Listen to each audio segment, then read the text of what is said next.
ఒక కథలో ఒక స్త్రీ ఆవుకి అరటిపండు తినిపించడానికి ప్రయత్నిస్తుండగా ఆవుకి అది తినడం ఇష్టం లేకుండా వెనక్కి వెళ్లిపోతుంది.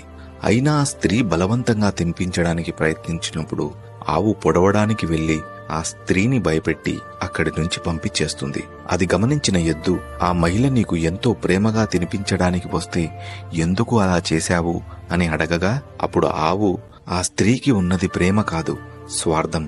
ఇవాళ ఏకాదశి కాబట్టి నాకు అరటిపండు పెట్టడానికి ప్రయత్నిస్తుంది. సాధారణ రోజుల్లో కనిపించినా కర్రతో కొట్టి తరిమేస్తుంది.